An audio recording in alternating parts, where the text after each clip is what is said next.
Hi friends, அனைவருக்கும் வணக்கம். நான் இப்போ உங்களுக்கு பாகற்காய் விதையை தயார் பண்ணி காட்ட போகிறேன். அதாவது விதைகள் தயார் பண்ணது ஒவ்வொரு விதைகளும் தயார் பண்ணது ஒவ்வொரு விதம். அதில் முக்கியமாக இப்போ பாகற்காய் விதை தயார் பண்ண போகிறேன். அது கவனமாக பாருங்கள். நம்ம ஒரே அடியை வெயிலில் போட்டாச்சுன்னா விதைகள்லாம் சூடு கொண்டு வெடிச்சு போயிடும். அது மாதிரி நீங்கள் விதையை எடுக்கும்போது நம்ம காங்கிரீட் தளம் தானே நல்லா இருக்குன்னு சொல்லிட்டு காங்கிரீட் தளத்துலையோ சிமெண்ட் தரையிலையும் போடக்கூடாது. அது சூடு கொண்டு ஒரு பகுதி விதை வெந்து போயிடும். நான் எப்படி விதையை எடுத்து காய போடுறேன்னு உங்களுக்கு சொல்லித்தர போகிறேன். வாங்க வீடியோக்குள்ள போவோம். விவசாயத்துலேருந்து விதை தயாரித்தல் ரொம்ப முக்கியமானது. அதாவது பாருங்கள், நல்ல நல்ல பெரிய காகிதம் விட்டு விதைக்காய் விட்டுருந்தேன் பாருங்கள். எவ்வளோ நீளம் இருக்குன்னு நீங்களே பாருங்கள். அந்த கலரை பாருங்கள், எவ்வளோ பட்டு மாதிரி உள்ள சிவப்பு. பாகற்காயை பொறுத்த வரைக்கும் ஒன்றில் நிறைய விதை இருக்காது. ஒரு 15லேருந்து 25 தான் விதை இருக்கும் பாருங்கள்.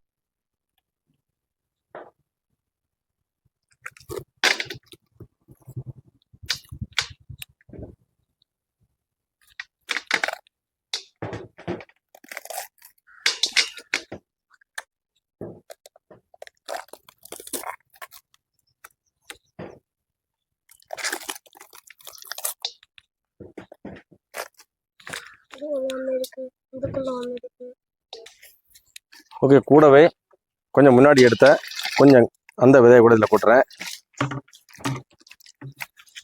இப்போ இதில் ஒரு ஆடை, அதாவது ஒரு கவரிங் பேக்கிங் இருக்குது பாருங்கள். அதை நம்ம நல்லபடி பிசைஞ்சு அந்த சிவப்பு கலரில் இருக்கிறது பேக்கிங். அந்த பேக்கிங்லேருந்து விட வைக்கணும் விதையை.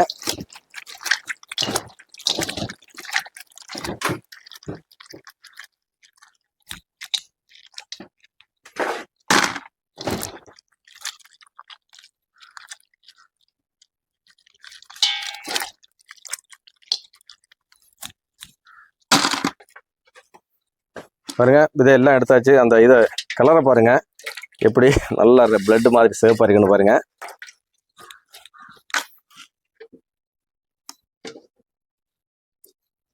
தண்ணியை மாட்டிடுவோம். இனி இதை கொஞ்சம் கழுவி சுத்தப்படுத்தி இந்த பக்கம் எடுப்போம்.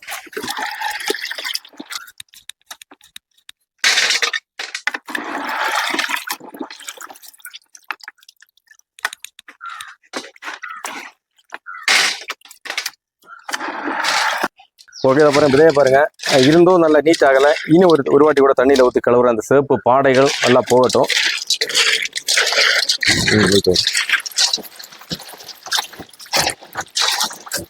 இப்போ பாருங்க, இந்த தண்ணியில் மேந்ததிக்கலா இந்த விதைகளை இப்போலாம் எடுத்துருங்க. இது பொட்டை முளைக்காது. அதை கையால் இப்போவே பறக்கிடுங்க.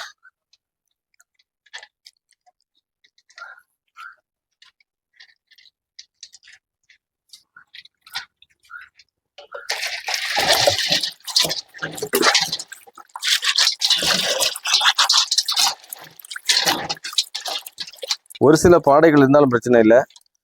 ஆனால் முழுசா பாடை இருக்கக்கூடாது. அதை பேக்கிங்லேருந்து கண்டிப்பாக விட்டுறணும், இல்லைன்னா முளைப்பு தன்மையை பாதிக்கும்.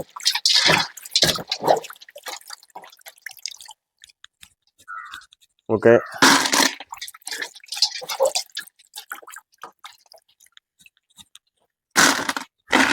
பாருங்க, விதையை சுத்தப்படுத்தி எடுத்தாச்சு. ஒரு சில இந்த சிவப்புகள் ஆடை இருந்தால் எடுத்து மாற்றிக்கோங்க. அது இருந்தாலும் பிரச்சனை இல்லை. ஆனால் விதையிலிருந்து கண்டிப்பாக விடுபட்டு வெளியே வந்துடணும் அந்த சிவப்பு. இது பேக்கிங்காக இருக்கக்கூடாது.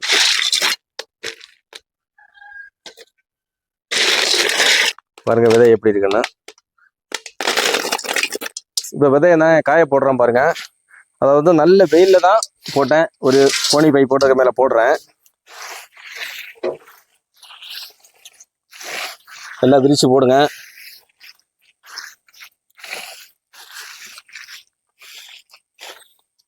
ஓகே, 10 நிமிஷம் ஒரு வாட்டி கண்டிப்பாக கிண்டி விடுங்க. அதிகமாக வெயிலில் 1 மணி நேரம்னா 1.5 மணி நேரத்தில் மேலே வெயிலில் போடாதீங்க. இந்த விதையோட தன்மை ஒரு 10 நிமிஷத்துக்கு ஒரு வாட்டி நம்ம கிளறி போடலைன்னா ஒரு சைடு பக்கமாக அது காய்ச்சி அப்படி வெடிச்சிடும். அதனால் கண்டிப்பாக ஒரு 10 நிமிஷம் ஒரு வாட்டி கண்டிப்பாக விதையை இப்படி கிண்டி போடுங்க.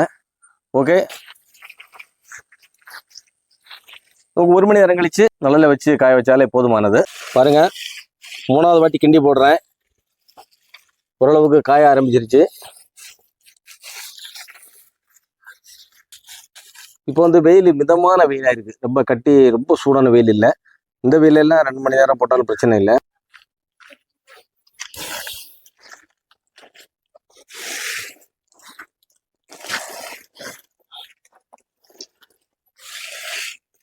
ஓகே ஃப்ரெண்ட்ஸ், இப்போ நேரம் இருந்த விட நல்ல வெயில் வந்துருச்சு. இனி ஒரு சரியா அரை மணி நேரம் போதும். ஓரளவுக்கு விதை காய ஆரம்பிச்சிருச்சு. அவ்வளோதான், காஞ்சிருச்சு.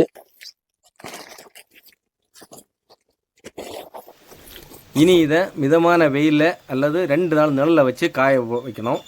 விதைகள் கிட்டத்தட்ட காஞ்சிருச்சு. எக்காரணத்தை கொண்டும் இந்த காங்கிரீட் தரைன்னு சொல்லிக்கிட்டு காங்கிரீட் தரை மேலே போடக்கூடாது. டார்பாயோ கோணிப்பையோ போட்டு தான் கண்டிப்பாக போடணும். இதில் நம்ம டைரெக்டாக போட்டாச்சுன்னா சூடு கொண்டு விதை வந்து ஒரு பகுதி வெந்து போயிடும்.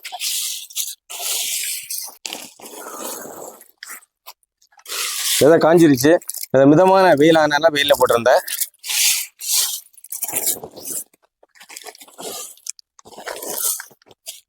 எக்காரணத்தை கொண்டும் கடுமையான வெயிலில் போடாதீங்க.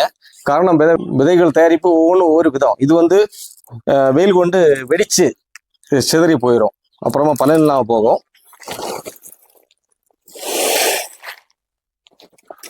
விதை உரத்தில் தட்டியாச்சு. ஒன்று வீசி சுத்தப்படுத்தும், அதாவது இந்த உழைக்காத சொத்த விதைகள் இருக்கும், அதை நம்ம கிளீன் பண்ணி மாற்றிடும். இருந்தால் இதை பார்த்தீங்களா, இந்த முன்பகுதியில் வந்துக்கிட்டு இருக்கு. இதெல்லாம் முளைக்காத பாருங்க, இதெல்லாம் மாற்றிடுவோம்.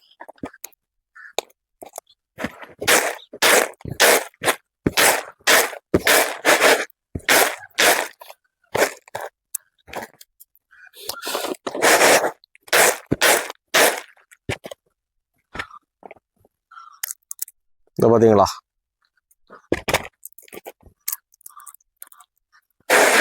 ஓகே சுத்தப்படுத்தியாச்சு. கிட்டத்தட்ட ஒரு 500 விதைக்கு மேலே இருக்கும்.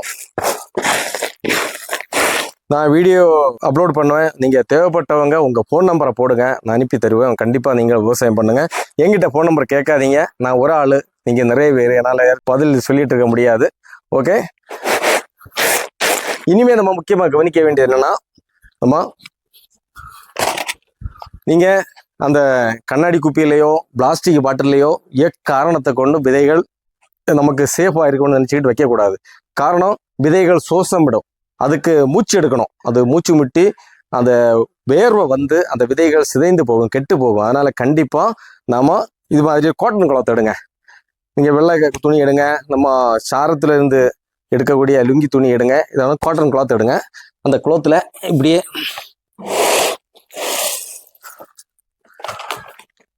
பிளாஸ்டிக் கவர்லையும் கட்டி வைக்கவே கூடாது.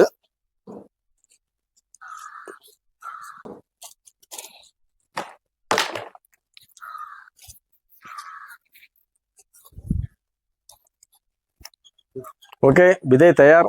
இனி இதை நம்ம என்ன செய்யணும்னா, எலி வந்து தொந்தரவு செய்யாத இடத்துல எங்கேயாவது கட்டி தொங்க விடணும். இந்த பாருங்க, நான் இப்போதைக்கு எண்ணெய் கம்பியில கட்டி தொங்க விடுறேன். முன்னாடி கிச்சன்ல இந்த சூடு படக்கூடிய இடத்துல கட்டி தொங்க விடுவாங்க, அது வேண்டாம். ஒரு மிதமான காலநிலை இருக்கக்கூடிய இடத்துல கட்டி தொங்க விடுங்க. ஓகே, நிக்கட்டும். தேவைக்கு இந்த விதை வந்து 1 வருடம் வரைக்கும் நமக்கு சேஃபா இருக்கும். பாவக்காய் விதை, புடலங்காய் விதை எல்லாம் 1 வருஷம் வரைக்கும் இருக்கும். மற்ற விதைகள் வந்து 6 மாதத்துல கெட்டு போயிடும். விவசாயத்துல வந்து விதைகள் தயாரிப்பது மிக மிக முக்கியமான விஷயம். அதாவது அந்த வகையில நான் இப்போ உங்களுக்கு பாகற்காய் விதையை எடுத்து தயார் பண்ணி உங்களுக்கு காட்டினேன். ஓகே, அன்பு சொந்தங்களே, ஒரு விவசாயத்துல என்னென்ன கஷ்டங்கள் உண்டு, அதாவது விதைகள், முக்கியமாக விதைகள் தயாரிப்பு என்பது முக்கியமான விஷயம். அந்த விஷயத்தை உங்கள்ட்ட ஷேர் பண்ணுறேன். கண்டிப்பாக பிடிச்சா லைக் பண்ணி ஷேர் பண்ண மறந்துடாதீங்க. விதைகள் தேவைப்படுவோரும் கமெண்ட்ஸில் உங்கள் நம்பரை போடுங்க. கண்டிப்பாக நான் உங்களுக்கு விதைகள் அனுப்பி தரேன். ஓகே, பிடிச்சிருந்தா லைக் பண்ண மறந்துடாதீங்க. அடுத்து மீண்டும் ஒரு வீடியோவில் சந்திக்கும் வரைக்கும் அனைவருக்கும் நன்றிகள், வணக்கம், பை பை.